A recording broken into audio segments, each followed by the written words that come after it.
Има еден убав цитат.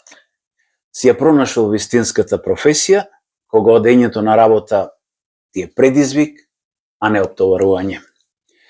Мојата гостинка е дефинирана токму со овој цитат, а за тоа како и по 26 години работен стаж, таа својата професија ја доживува како предизвик и авантура, ќе поразговараме со наставник Сонја Даниловска, дипломиран оделенски наставник, а од 2021 именувана како наставник-ментор од страна на Министерството за образование и наука, звање кое, рака на срце, не е баш лесно да се стекне.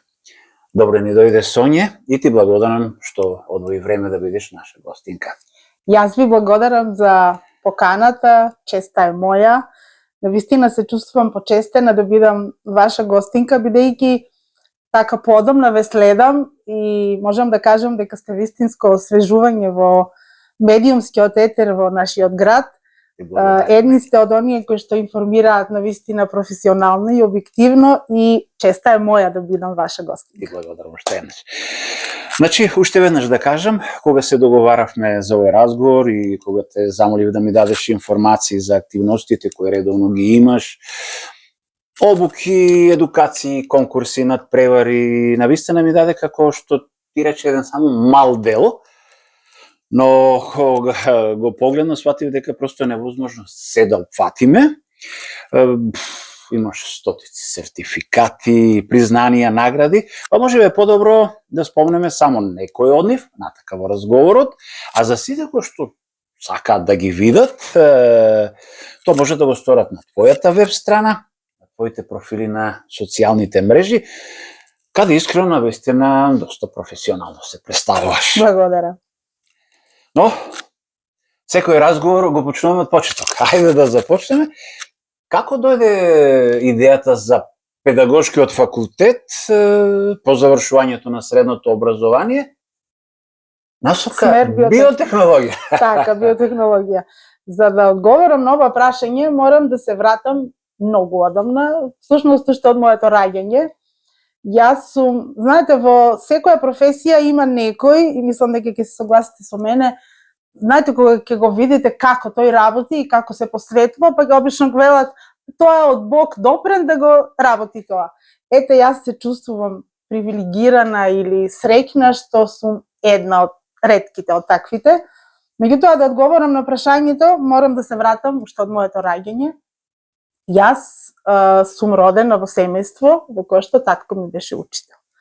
И не само што растев со неговата професија, јас буквално живеев во училишната зграда. Значи, во тоа време, во 70-тите години, тогаш учителите беа оние даскали, и татко ми беше еден од нив, и ние буквално, значи, мојата фамилија живееше, престојуваше во училишната зграда.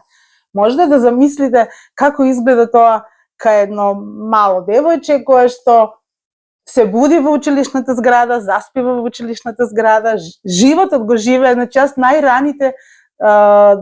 најраното детство го поминав во училишната зграда во село Пишица.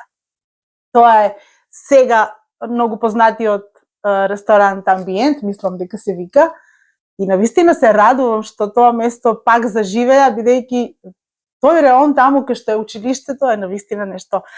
Има некоја магија таму.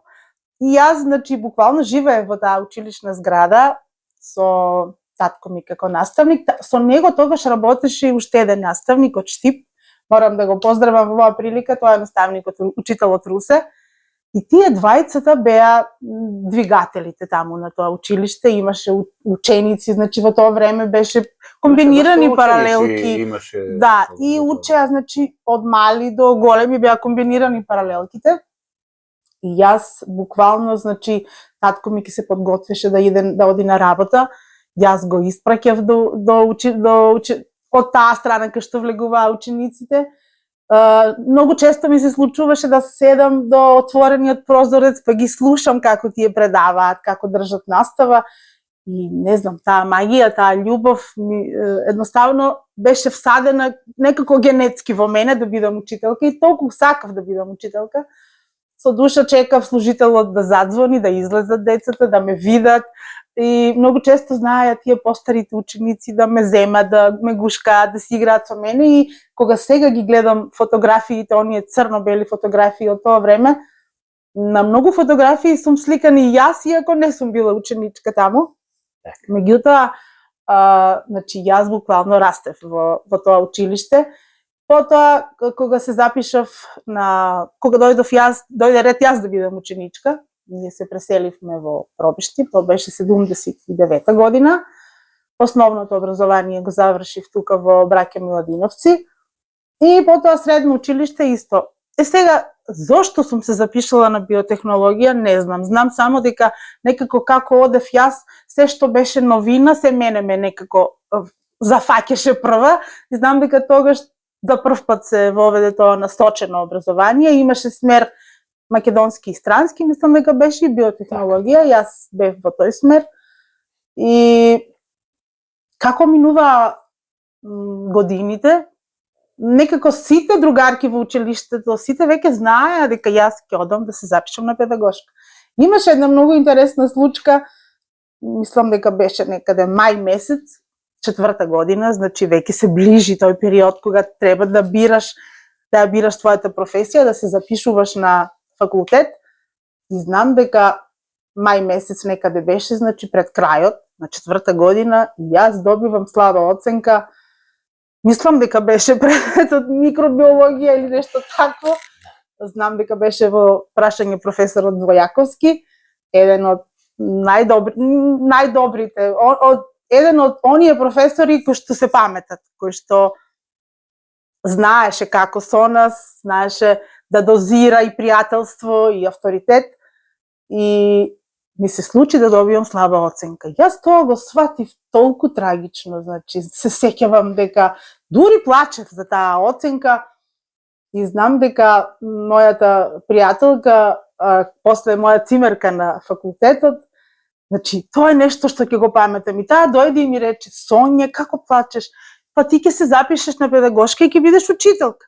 И тогаш нешто, значи, во мене така, па да, јас треба да се запишам. Значи, па следуваше така учење, поправање на оценката и знам дека успешно тогаш се полагаа приемни испити. И тоа немаше матура, тогаш немаше. Немаше. Ние бевме таа генерација, мислам последни кога немаше матура, меѓутоа имавме приемни испити и знам дека го положив приемниот испит и успешно се запишав и така тргна мојата школува. Сега одиме со другата паралела. Кога започна твојата кариера како наставник и каде беше првото работно место? Мојата кариера, прво искуство, прво влегување во училница во улога на наставник, ми се случи, не знам точно дали 96 или 97 година. Тогаш, во тоа време, значи кога некој наставник ќе отсуствуваше повеќе од 2 недели, се бараше негова замена и јас се сеќавам на замена неколку пати на некои наставници кои што нели во тоа време се на боледување или отсуствување, и тогаш го имав првиот тој контакт како наставник со ученици кога заменував некои колеги. Меѓутоа, она прво мое работно искуство беше во подрачното училиште во село Стрмош, 98 година. И, значи, таму го започнав моето работење во наставник, таму работев 7 години и можам да кажам дека навистина се радувам што работев не на село, значи, меѓутоа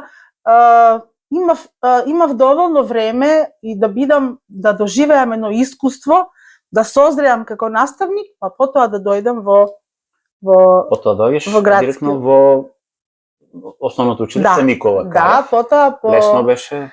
По 7 години, знаете што? 7 години. Сега, 7 години бев во Стрмош и сега од оваа гледна точка јас сваќам дека јас сум имала многу среќа, затоа што кога дојдов во училиштето во Никола Карев во Пробишти и требаше да земам првачиња, и нема да верувате дека Јас првачиња требаше да земам со истиот оној учител кој што работеше во моето училиште во село Пишица, што работеше со татко ми. Оној учител од Русе, со кој што јас растев и кој што го обожавав како наставник.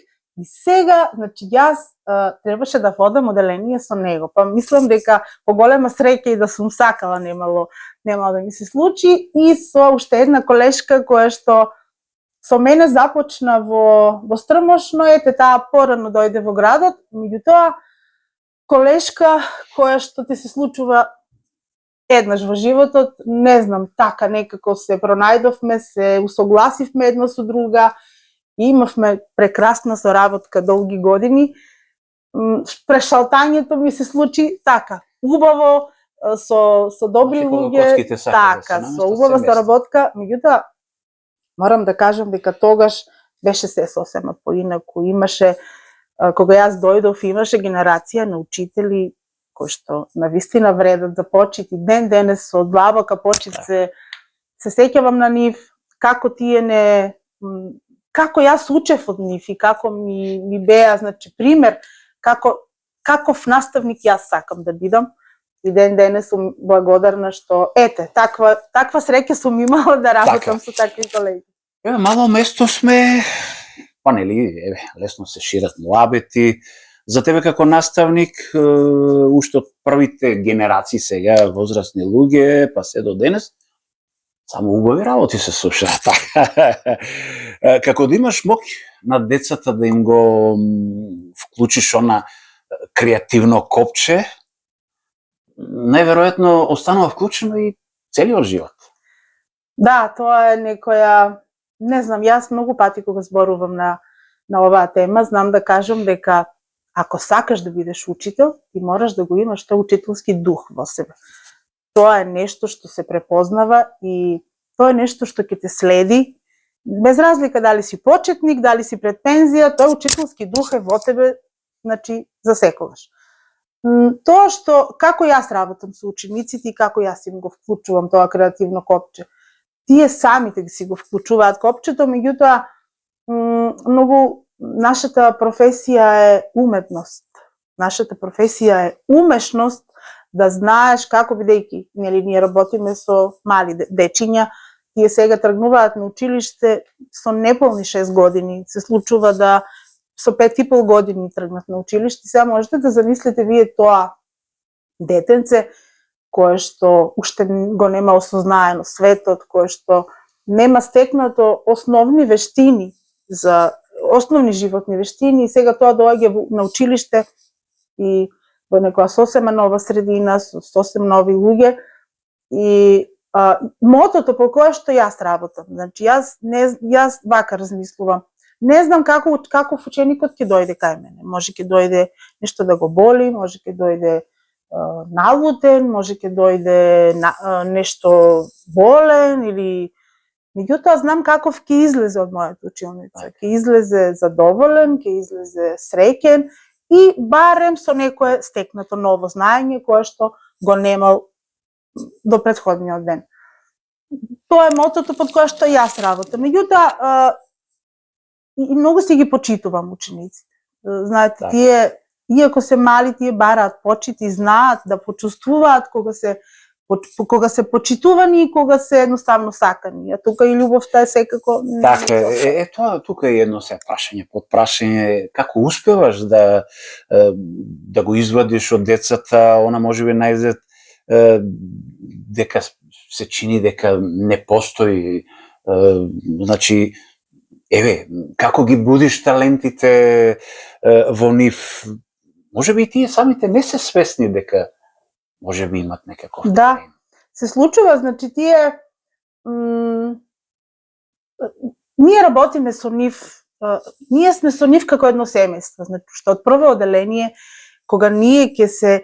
Првото запознавање со учениците, мора да стекнеме доверба, значи тие треба они на нас да ни веруваат пред се прво, бидејќи тие кога ќе дојдат на училиште, тие се одделуваат од родителите. Меѓутоа, јас барем така се поставувам со учениците, секогаш да знаат дека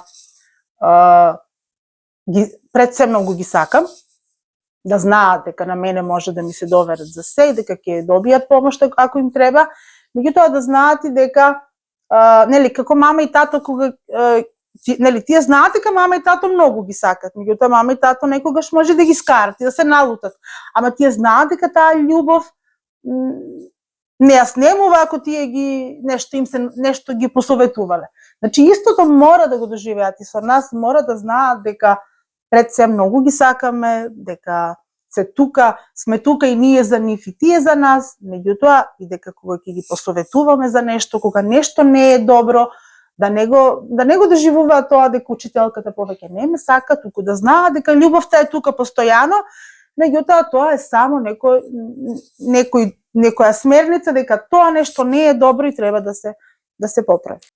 Тешка ли е одговорноста која вие наставниците ја имате, а тоа е да влијаете врз една личност со работи кои ќе бидат дел од нив цел живот? Искрено, многу работи што сме ги научиле од нашите први учители, учителки, се дел од нас и до ден денес. Мислам дека секоја работа си има нели своја одговорност, меѓутоа нашата има така посебна одговорност, бидејќи нели како што знаеме дека најголемата надеж на едно општество е образувана и воспитана младина, а ете баш ние имаме таа улога и да воспитуваме и да образуваме. Секако дека сме многу одговорни за многу нешта што ќе се случат кај учениците за времето дека се на училиште и навистина дека она што го научиле од учителката и дека таа прва учителка никогаш не се заборава, тоа сите го знаеме, значи кого и да сретнете да прашате, може нема да се сети на многу работи од минатото, меѓутоа ако го прашате која ти беше учителка, веднаш ќе одговори и тоа име едноставно се памети за цел живот и она што си го доживеал со таа прва учителка. Ајде сега малку и за твојата непресушна потреба постојано да се доедуцираш и да се доусовршуваш. Како да се држиш до она девизата додека учам и растам, постојам. А бидејќи по сертификатите што успеав да ги разгледам, тебе како да те интересира буквално се едуцираш на повеќе полиња. Така, значи, јас сум некој кој што никогаш не престанал да учи и продолжувам. Знаете, тоа е тој парадокс. Ние наставниците сме сами по себе парадокс. Како?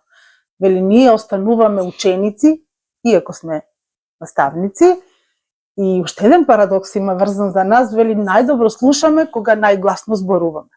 Ние толку гласно зборуваме, ама тогаш најдобро слушаме и ете, остануваме ученици цел живот, иако сме наставници, ние продолжуваме.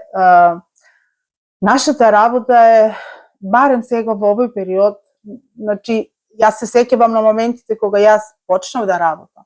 Значи, тогаш ниту постоеше интернет, ниту постоеа компјутер и сето тоа после многу години дојде и се сеќавам на првите обуки кога одевме за да се едуцираме како да работиме на компјутер, а потоа интернетот веќе е сосема друга приказна, значи се е сменето и постојано има некои новини кои што мора да ги следиме и ако сакаш да си во тек, мораш да работиш на себе, да се усовршуваш, да учиш, некако такво е времето. Сега во ова дигитално време, значи кога се менува, преку ноќ има некои нови работи, нови новини, постојано има нови реформи и ете така, остануваме да учиме за секогаш. Учествуваш на многу домашни и интернационални конкурси и скоро редовно да добиваш награди. Приметив дека поезијата како да ти е омилена тема, но секако има и други. Во поново време со поезија се представуваш и надвор од државата и секако освојуваш и доста награди. Ајде, долови ни како е чувството да бидеш награден, предпоставам, во толкова голема конкуренција. Што се однесува до наградите, точно дека учествувам на повеќе конкурси, на повеќе надпревари, И точно е дека добивам награди, значи имам освоено награди и како лично како наставник, и како ментор на ученици. Меѓутоа, јас сум многу свесна дека наградите не може да те направат да бидеш најдобар или најдобар наставник.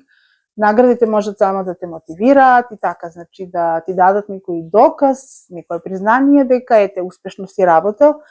Меѓутоа знам дека постојат многу наставници кои што ете не се експонираат јавно или меѓутоа знам дека се прекрасни педагози, значи многу добри наставници.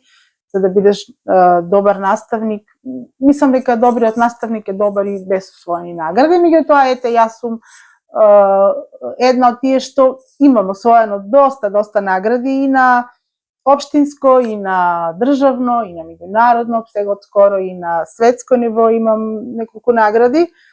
А поезијата е нешто што не знам, ете и тоа е некој, тука имам една комшивка близу до мене жива и знае да каже Соња тоа е талент или дарба некоја.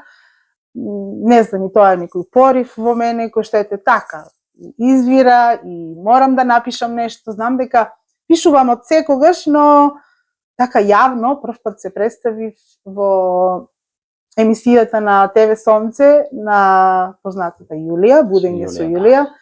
И знам дека таа така ме поттикна, прочита една од моите песни и рече ајде сакам да ја прочиташ. И тогаш прв пат јавно прочитав моја песна и не знаев како тоа како ќе прозвучи, но знам кога се вратив и дека наредните денови секој што ќе ме сретнеше ќе ми речеше, дури од страна колешки ќе ми се јавија Соња, песната беше прекрасна. И така почнав да објавувам песни, да конкурирам и скоро секогаш да добивам награди и тоа ми е така еден убав мотив. А што се однесува за интернационалните награди, да, сега поскоро почнав да праќам поезија и во светски рамки, гледам дека и таму мојата поезија добива награди и ете, тоа ми е уште еден мотив да продолжам да пишувам. Како резултат на твојот активен ангажман во Македонија, но може да кажеме уште поактивен низ светските асоциации оваа година, за меѓународниот ден на учителот беше поканета да одржиш говор. Каде и како беше чувството да проговориш пред толкав аудиториум и да ја представиш својата земја, а и себе лично? Тоа беше навистина предизвик. Јас сум зборувала и сум имала, значи, своје обраќања, меѓутоа ова беше нешто и тоа така се изненадив, знам се вратив од работа и на мејлот ми имам покана да се обратам за денот на учителот од таму еден светски универзитет со уште многу други, значи плејада на други најдобри наставници. Јас бев единствена од Македонија. Морам да кажам дека ми беше предизвик не затоа што ќе се обратам, туку затоа што требаше да зборувам на англиски. И меѓутоа беше така, посебно. Тоа беше онлайн обраќање? Онлайн, да. Беше, значи, во живо и јас чекав, не знам, скоро половина и повеќе час да дојдам јас на ред, да ме најават, и тоа кога си го слушнав името и кога така убаво ме најавија, значи, не знам, чувството беше стварно прекрасно и дури не бев свесна јас кога зборувам како тоа звучи што, но знам дека додека говорев, додека презентирав, нели долу има коментари и една колешка од Македонија, нели јас додека зборувам и читам Соње браво. И знаете колку убаво се почувствува, значи некој ме слуша, добро е. И кога заврши, значи добив пофалба од водителката, од организаторите и стварно беше убаво чувство да се обратиш и тоа баш за твојот празник, за твојот најубав ден, за денот на учителот, да говориш за твојата професија. Многу од твоите ученици во годините што поминале, а и сега исто така, учествуваат на различни надпревари на кои често добиваат и награди. Дали тоа што успеале во нешто под твое менторство ти представува сатисфакција за трудот и времето што го вложуваш, или секако надвор од редовната наставна програма? Како не, мислам дека за наставникот е најсреќен кога се срекне неговите ученици. И успехот е уште поголем за него кога некој ученик нешто ќе успее и ќе добие награда. Значи, мислам дека тоа е и целта на нашата работа, да ги мотивираме да учествуваат, да се надпреваруваат. Меѓутоа, мислам дека многу е битно, јас тоа прво самата на себе лично го доживувам, дека наградите и успесите никогаш не треба да те сменат и јас, оние што ме знаат дека сум, значи, јас не знам каква награда да добијам, јас сум таква и никогаш нема нешто да се смени кај мене затоа што сум добила некоја награда. Истото сакам да го постигнам и со учениците, нели, сега ќе постигнуваат успеси, некогаш нема да постигнат, некогаш ќе добијат ќе се почувствуваат поразено, меѓутоа многу е важно на децата да им се гради тоа чувство, ниту наградата да ги вообрази, ниту поразот да ги обесхрабри, значи сето тоа е живот, еден ден ќе добиеш, другиот ден нема, меѓутоа да не се обесхрабруваат и да знаат дека секогаш можеш да бидеш подобар од она што си бил. Така.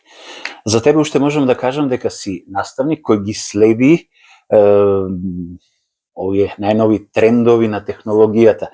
Имаш своја едукативна веб страна, имаш профили на Vimeo, YouTube, Animato, правиш фантастични видеопрезентации, авторски видеоедукации.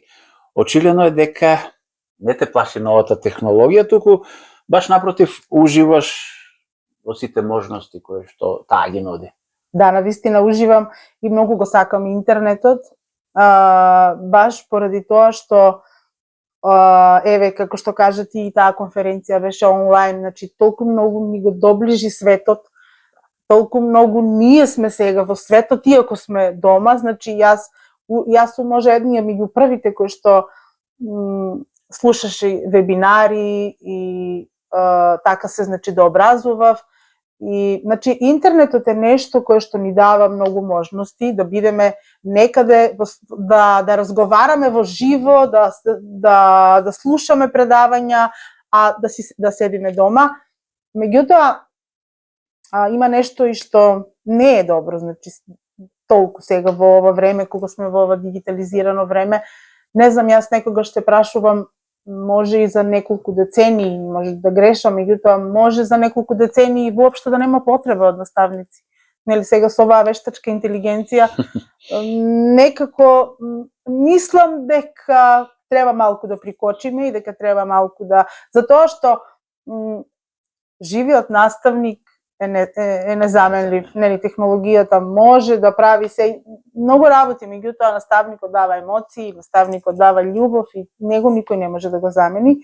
А што се однесува за тие едукативни веб страни, тоа се случи уште многу одамна за време на првата обука, знам дека имавме обука како да снимаме часови, бидејќи нашата работа, нели, порано беше така, од затворен тип. Нели, никој не знаеше што се работи и како. Не бевме толку експонирани како сега и тогаш нам имаше обуки за снимање на добра пракса. Јас бев една меѓу први што беа на таа обука и бевме задолженија да снимаме часови, да ги презентираме тие часови и од тогаш тргна сето тоа представување на јавноста како работиме и што работиме, секако, нели, со дозвола на родителите и со одредена доза, значи што треба да се прикаже. И тогаш настанаа тие и веб страната и сите тие едукацијски таму профили на кои што објавував и изработував видеочасови. Сега едно статистичко прашање. Имаш ли точна бројка колку се признанија, сертификати, награди имаш добиено? Тоа прашање многу ми го поставуваат. Знам дека престанав да бројам многу одамна, меѓутоа како за пример, вака ќе ви кажам дека некогаш ми се случува и во еден ден да добијам 3 или 4. Па мислам дека не можам, не знам, јас самата не знам точна бројка. Како понатаму? Ќе успориш или можеби ќе се зголеми темпото? Не знам, тоа зависи од времињата, зависи од многу фактори, меѓутоа знам дека да работам, да живеам уште 3 животи, пак ќе бидам учителка и да Има уште енергија. да работам уште 100 години, јас ќе работам со исто темпо.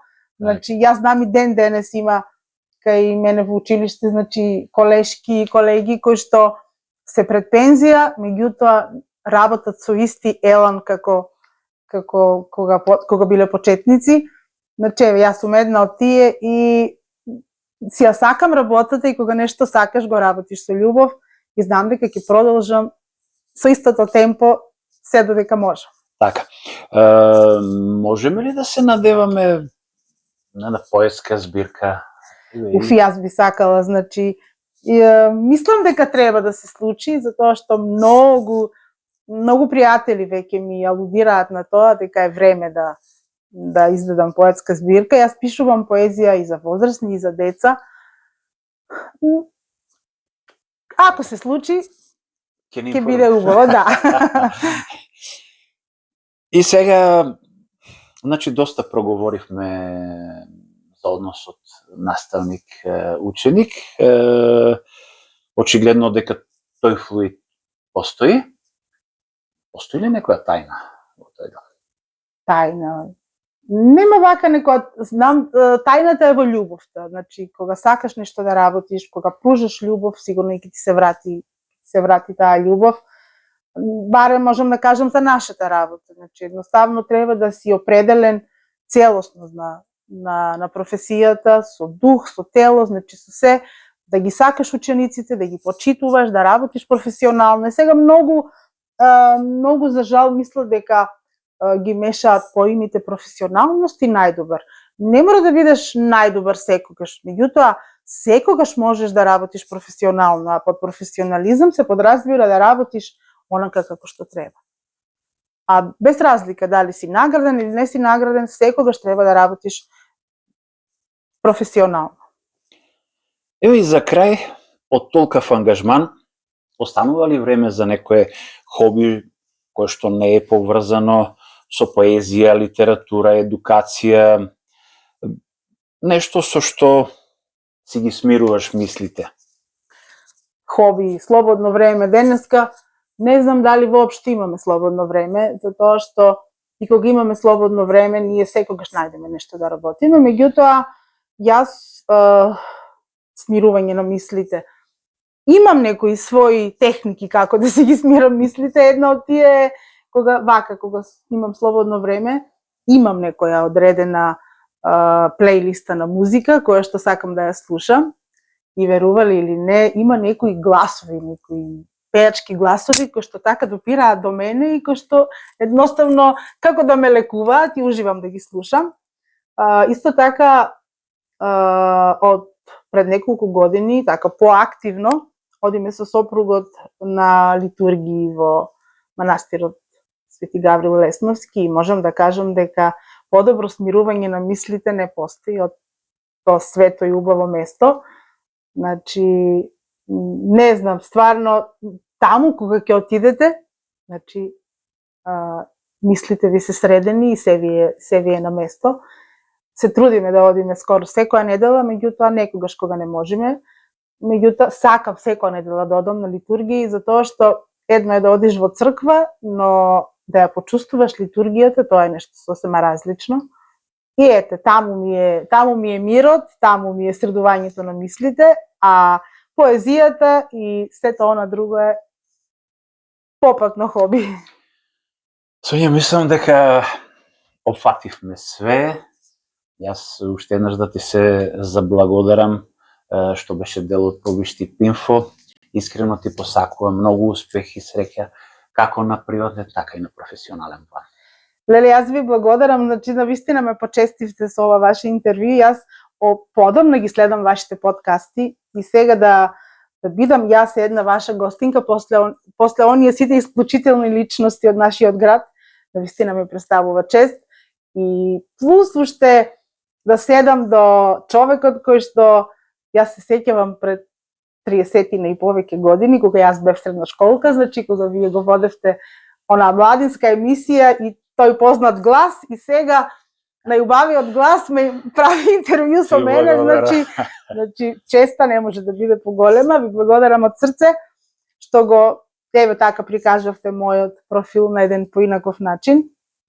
Навистина се чувствувам почестена и ви посакувам и понатаму да бидете вака. Еве, вие сте пример дека кога нешто се сака да се работи, никогаш не е доцна и сте еден прекрасен тим. Ви посакувам да траете уште долго и наредно што сакам да видам од вас е да имате ваше студио и да правите уште поубави. Како се вели, со Господ напред. Да. Ќе биде. Да. Ти благодарам уште еднаш. И јас на вас.